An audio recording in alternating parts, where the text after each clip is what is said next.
Winter does not arrive. It invades. One morning the ground is hard.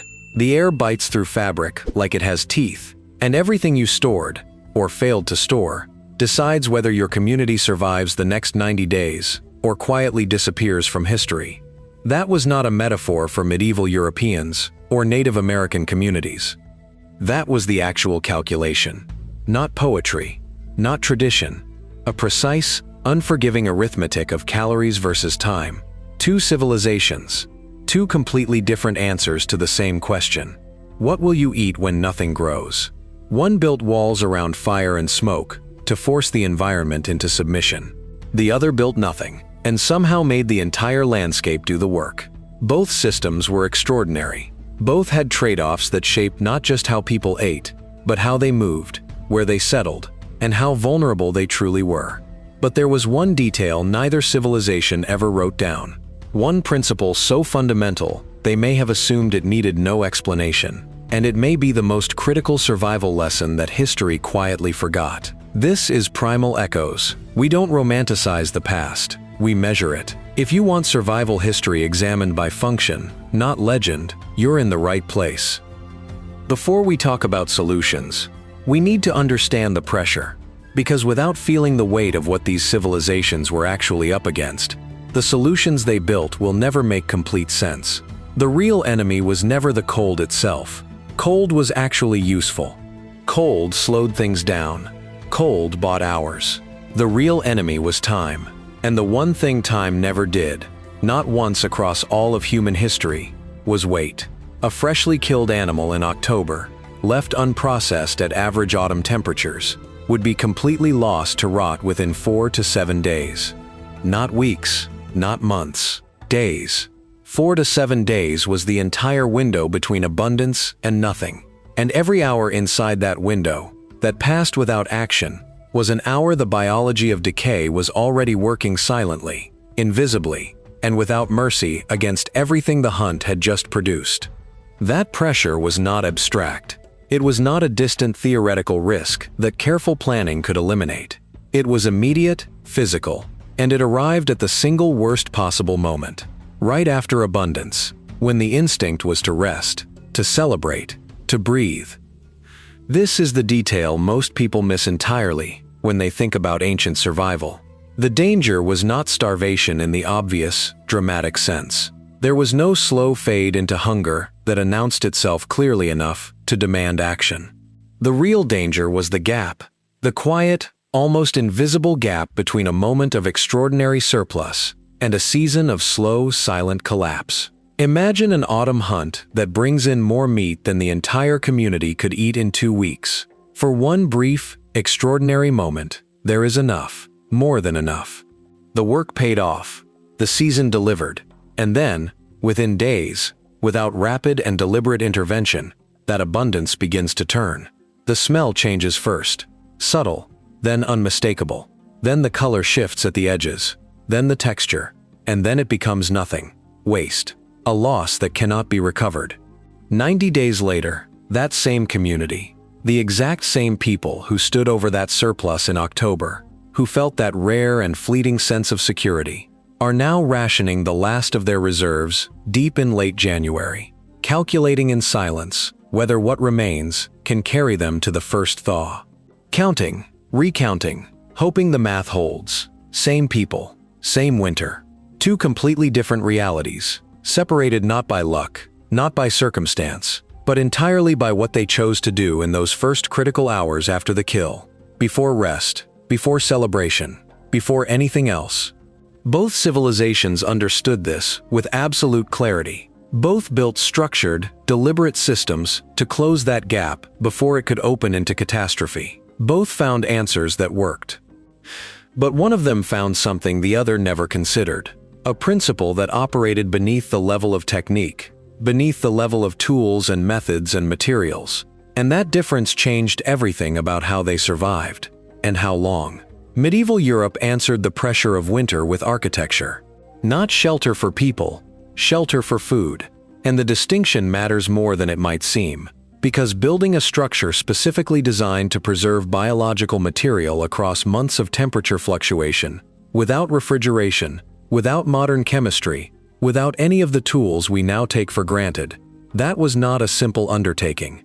Step inside a working European smokehouse, and you are stepping into what was, for its time, one of the most precisely engineered preservation systems ever constructed by human hands.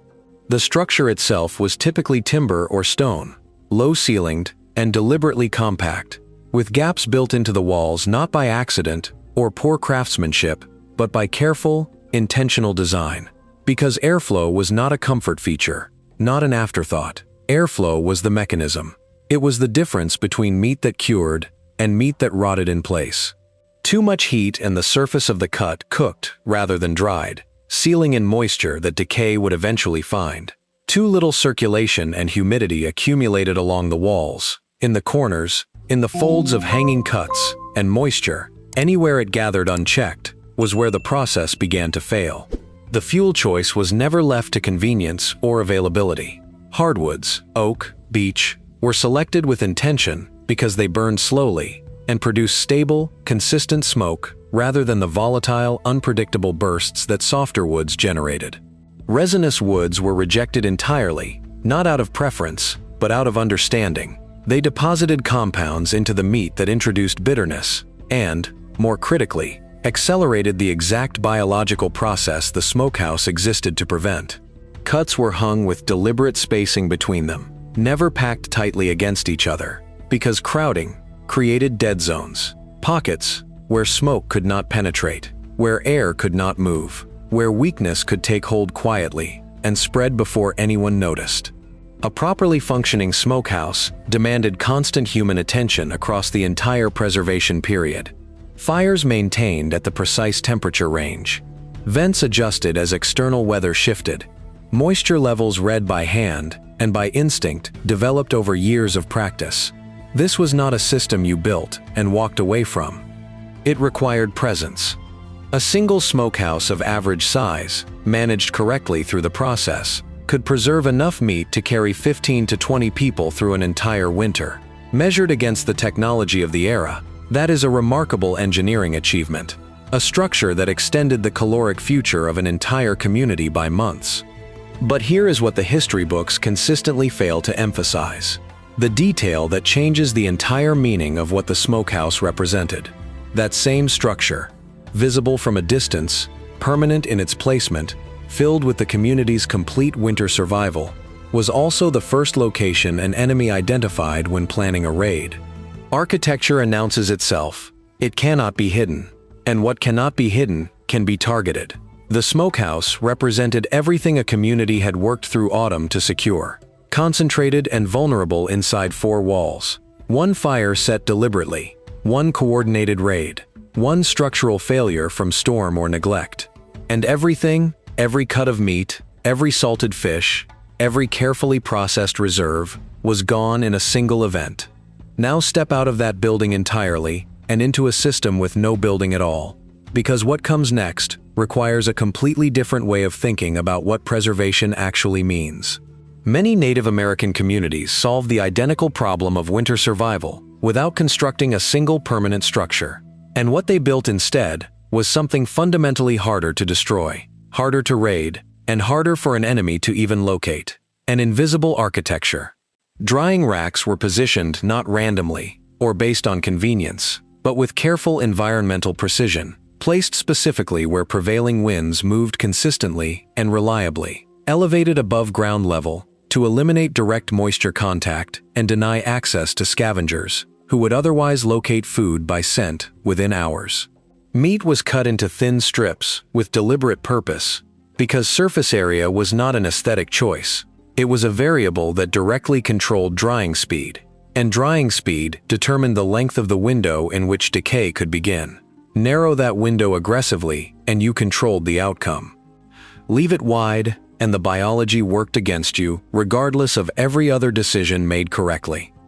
Smoke was used within this system, but applied lightly, functioning as a supplementary barrier against insects rather than the primary preservation mechanism, adding a layer of protection without requiring the enclosed, supervised environment a European smokehouse demanded. Rendered animal fat was worked carefully into dried, pulverized meat to seal the surface from oxygen exposure, producing a dense, extraordinarily calorie-concentrated food that required no refrigeration, no fixed storage location, and no structure of any kind to remain viable across months of winter travel and storage. Underground pits, lined with bark, grass, or fitted stone, stabilized temperature through natural insulation, and simultaneously concealed reserves from animals and from any enemy moving through the territory. There was no central structure to locate, no single point of failure that one act of destruction could eliminate. No visible sign anywhere on the landscape that an entire winter's survival was distributed carefully across it, waiting in silence. And that was not an accident of their circumstances. That was the design. They did not hide food. They hid an entire winter, distributed it across the land so completely that an enemy could walk directly through their territory and see nothing worth taking, nothing worth burning, nothing worth destroying. But beneath all of this, beneath the racks and the pits and the fat-sealed stores, there was one specific technique so counterintuitive in its logic, so contrary to every instinct that preservation seems to demand, that even modern survival researchers and experts in traditional knowledge overlooked it for decades after they began formally studying these systems. We will get there, and when we do, it will reframe everything we have covered so far. At first glance, these two systems look like they simply reflect different resources. One culture had timber and stone, the other had open land and mobility. But that reading misses the deeper truth entirely. What separated these two civilizations was not what they had. It was what they believed about control. Medieval Europe operated on a single foundational assumption, that the environment was an adversary to be subdued. The smokehouse was not just a building, it was a declaration. We will create our own climate inside these walls. We will regulate heat, manage airflow, control moisture, and force the conditions of preservation to obey us, regardless of what the weather does outside. That philosophy produced extraordinary results. It produced predictability, repeatability, and the ability to plan months in advance with confidence. But it also produced concentration. All of winter's survival, gathered in one place, dependent on one structure remaining intact. Many Native American systems operated on the opposite assumption entirely. The environment was not an adversary. It was a resource waiting to be recruited. Wind replaced engineered vents. Cold replaced insulated walls. Terrain replaced architecture. The system did not fight the landscape. It assigned the landscape a role and let it perform. This is not a simpler approach. It is a more observational one, requiring constant reading of conditions, constant adjustment, constant awareness. The trade-off was vigilance in place of automation. Now, the counterintuitive technique that survival experts overlooked for decades. It involves snow, not as a hazard, not as an obstacle, as an active, deliberately applied insulation material. Many native communities did not simply wait for snow to fall and hope it covered their underground caches. They packed snow onto storage pits with intention, building it up in layers to create a thermal barrier more stable than nearly any building material available in medieval Europe at the time. Snow, properly applied in sufficient depth, maintains a near-constant temperature, regardless of surface conditions above it. It does not fluctuate with wind. It does not crack with frost. It simply holds. Modern cold storage engineering uses the same principle. It took survival researchers until well into the 20th century to formally recognize what these communities had practiced for generations. But now we arrive at loop 1, the detail that neither civilization wrote down, the principle so fundamental they may have assumed it needed no explanation. It was not a technique, it was a discipline, and it had nothing to do with how food was preserved. It had everything to do with when it was consumed. Both civilizations, separated by an ocean and entirely different cultural frameworks, arrived at the same silent understanding. Spoiled food did not kill communities. Eating too early did. The discipline of not consuming preserved reserves, of resisting the abundance of early winter and rationing with ruthless precision, was more important than any smokehouse design or any drying rack placement. Preservation bought time. Discipline was what made that time last long enough to matter. The word for this, in modern terms, is margin. Margin is the gap between what you have and what you need, and it is the only thing standing between a community and its disappearance. Every technique we have discussed, the smokehouse, the drying rack, the fat-sealed pemmican, the snow-packed pit, existed to create margin. And margin, once created, had to be protected with the same intensity it took to build it. This is where the modern world has quietly lost something significant. Today's supply chains are among the most efficient systems ever constructed. Food moves across continents in days. Variety is effectively unlimited. But efficiency and resilience are not the same thing, and the gap between them has never been wider. When disruption hits a modern supply chain, there is almost nothing staged locally to absorb the shock, because the entire system was optimized for reach rather than reserve. Ancient preservation was never about abundance. It was always about margin. And margin, it turns out, is a philosophy, not a pantry. Smokehouses still stand in parts of Europe. Drying racks still appear across northern landscapes.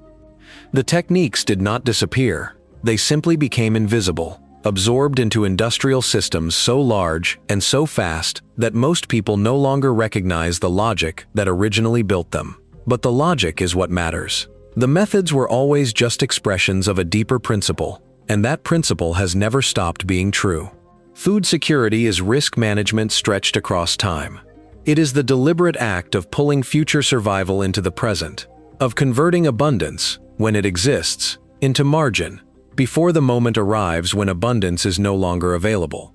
Both civilizations understood this not as wisdom, but as necessity. They did not preserve food because they were disciplined people with admirable traditions. They preserved food because failure meant disappearance, and they had watched communities disappear. The techniques they developed were precise, functional, and built under pressure that most modern systems have never had to face. And yet those modern systems, for all their extraordinary reach and efficiency, have quietly traded away the one thing those ancient communities never compromised: resilience. The question worth sitting with is not which preservation system was superior. The question is, what happens when reach fails?